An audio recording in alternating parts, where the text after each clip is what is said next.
तकरीबन 399 बीसी में एक महान दार्शनिक हुए सोक्रेटिस, उनको मौत की सज़ा दी गई थी। अब वो मौत की सज़ा क्यों दी गई थी, this may be a matter of different video. इस वीडियो में मैं आपसे शेयर करूंगा सोक्रेटिस के अंतिम कुछ क्षण जो उसने प्लेटो के साथ बिताए थे। प्लेटो चाहते थे कि सोक्रेटिस जेल से भाग जाए और जहर का प्याला ना पिए, लेकिन सोक्रेटिस ने जेल से भागने से मना कर दिया। और उनके जो लास्ट शब्द थे प्लेटो को, वो कुछ इस तरह से हिंदी में अनुवाद होते हैं कि सुकरात अगर नहीं मरता तो सुकरात मर जाता, विच मीन्स दैट कि अगर सोक्रेटिस जहर नहीं पीते और वह बच जाते तो आज जो सोक्रेटिस की टीचिंग्स हैं वो हमारे बीच उस तरह से नहीं होती। और वो टीचिंग्स हमारे बीच इस तरह से क्यों हैं आज की डेट में? क्योंकि सोक्रेटिस ने जहर पी के यह बताया कि मेरा एक लीगली वैलिड ट्रायल हुआ है, उस ट्रायल के बाद मुझे सज़ा मिली है, तो मैं उस सज़ा को भुगतूंगा सत्य के लिए। बहरहाल आज जब केस होता है तो उसमें जो गवाह आता है वो मान के चलिए कि वो ओथ पे भी झूठ बोल रहा होता है। और हिंदुस्तान का कानून कुछ ऐसा है कि पर्जरी को बहुत ज़्यादा सीरियसली लिया नहीं जाता in contrast to the western countries. तो गवाह जो आता है वो ओथ के ऊपर भी झूठ पे झूठ बोलता है। अब ऐसे गवाहों से सच निकालने के लिए जो सबसे बड़ा कारगर तरीका है वो है क्रॉस एग्जामिनेशन। और क्रॉस एग्जामिनेशन पे बहुत बेहतरीन कुछ वीडियोस हैं यूट्यूब पे, उनमें से एक दो के लिंक मैं नीचे डाल दूंगा। तो and I am not going to regurgitate what has been said in those videos, जो उसमें कमांडमेंट्स दी हुई हैं क्रॉस एग्जामिनेशन की। बट मैं आज आपके साथ दो लाइव केसेस से अपने ही क्रॉस एग्जामिनेशन के एक्सपीरियंस शेयर करूंगा और बताऊंगा what should have been done और what should have not been done, and more importantly क्या चीज़ क्रॉस एग्जामिनेशन में करनी नहीं चाहिए थी। नमस्कार दोस्तों, मैं हूं एडवोकेट निशांत बरियोक और मैं आज आपसे क्रॉस एग्जामिनेशन पे कुछ बातें करने आया हूं।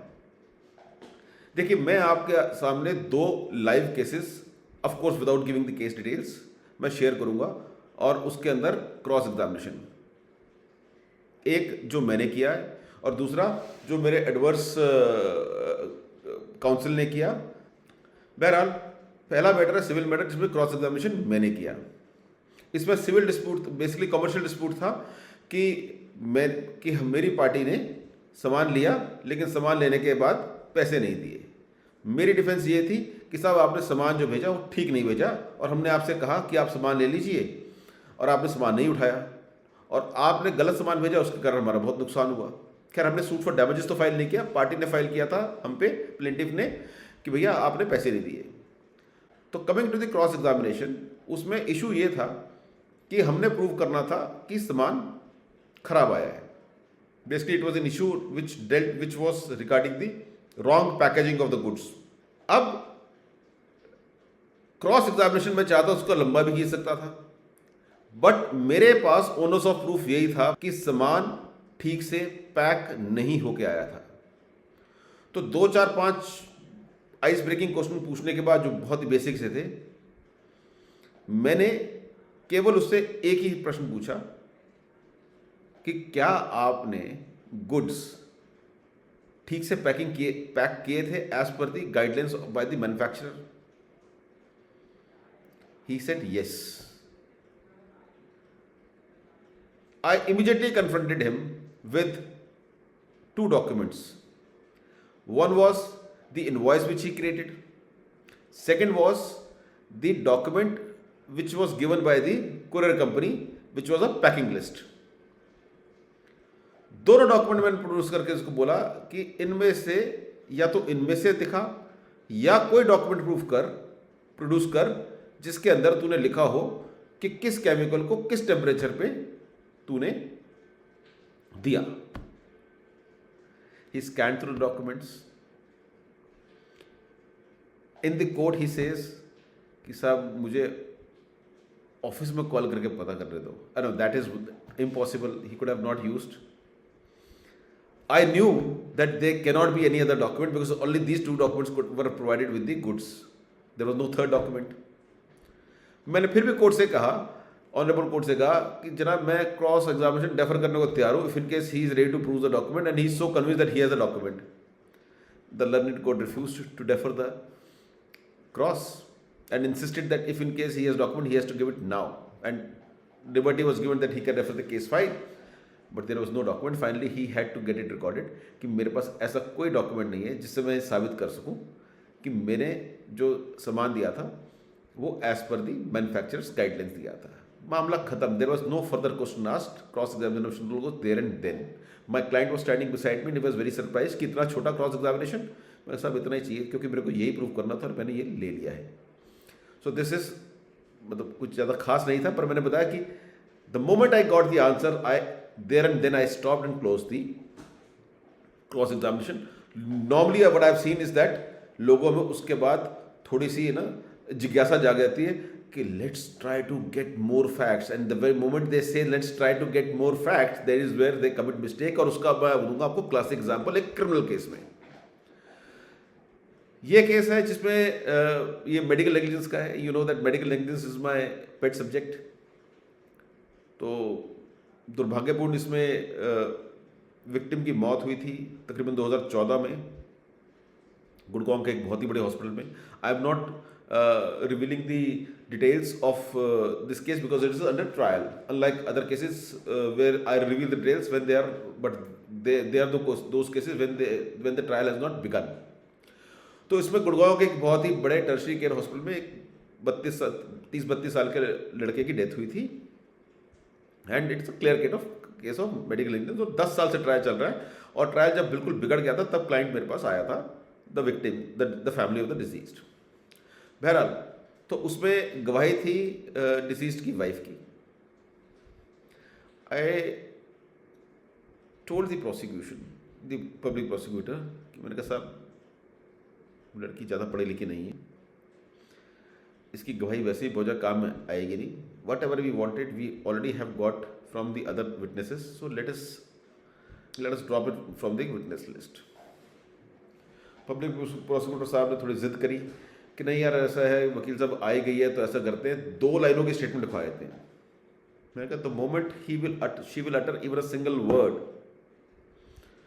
There will be a write off cross examination. और आपको पता है दूसरा वकील जो है वो बुजुर्गवार है और वो मतलब लमचोचड़ की तरह चिपक जाएंगे।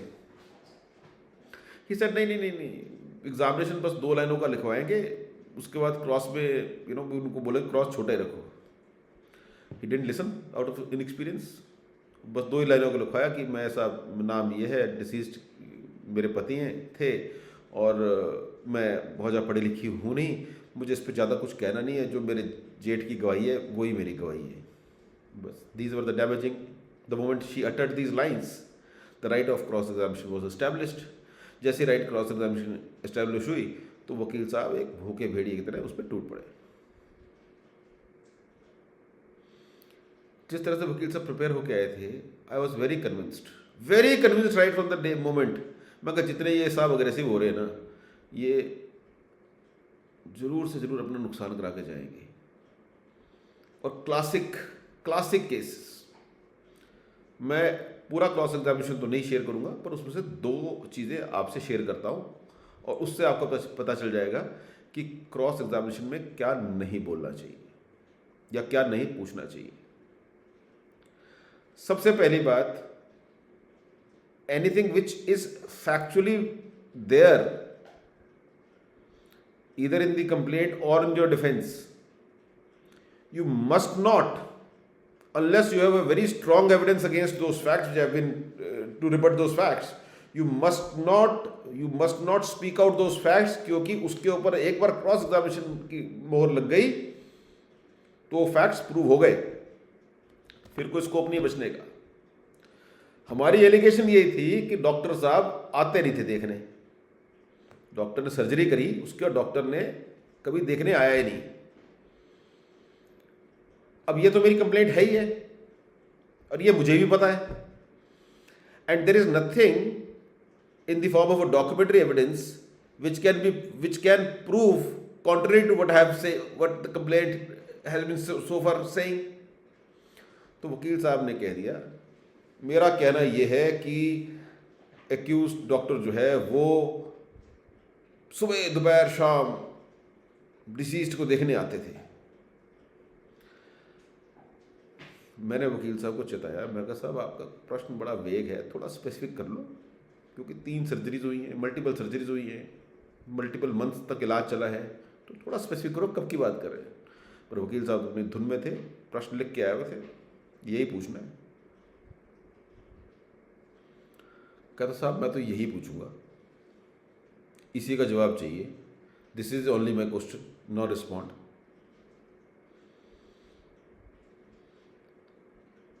अब साहब in cross examination we have to always be what we call is thinking on the feet. आपको गवाह को देख के, उसको डिमीना को देख के, what how he has been or she has been responding to देख के, you may have to change the question which you have brought, but वो थोड़े से फैंटिसाइज थे अपने ही प्रश्नों से, अपने ही क्वेश्चन से, तो he did not budge and he stuck to it, and then moment he uttered this question, he again started scanning through his papers, और गवाह ने बड़ा अच्छा जवाब दिया। गवाह ने कहा नहीं साहब ये तो बिल्कुल नहीं आते थे, और तो और जिस दिन मेरे पति की मृत्यु हुई, डेथ हुई, उस दिन उन्होंने खुद फोन करके कहा कि डॉक्टर साहब मैं बहुत पेन में हूं, ये पूरा दिन नहीं है, अगले दिन जाके 12 बजे आए।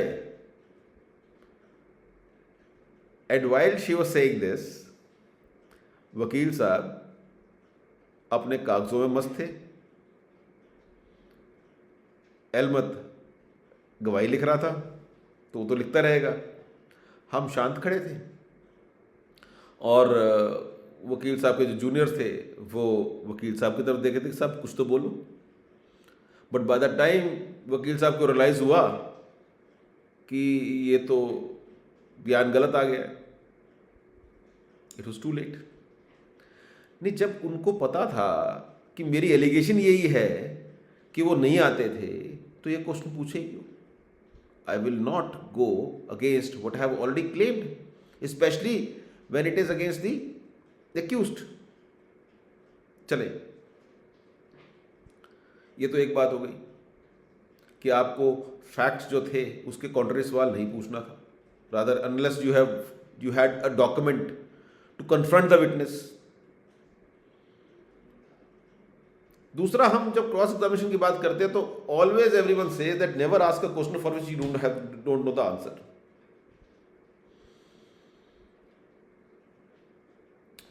अब वकील साहब ने रिसर्च कोई की नहीं थी, तो वकील साहब ने दूसरा क्वेश्चन लड़की से पूछ लिया, मेरा कहना यह है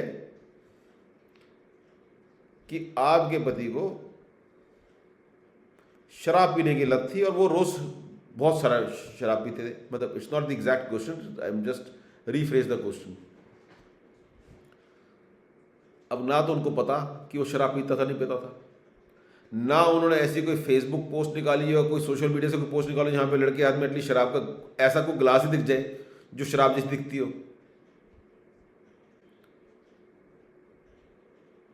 लड़की ने कह दिया, ना जी मेरे पति ने तो आज तक शराब को हाथ भी नहीं लगाया। Now he doesn't have anything to confront her. So the little defense he could have taken at a later stage, जो मेरे हिसाब से पॉसिबल नहीं थी, वो ये थी कि ये शायद इसका जो ऑपरेशन खराब हुआ या कोई जो प्रॉब्लम हुई पोस्ट सर्जरी, वो इसलिए हुई थी because he was a habitual drinker.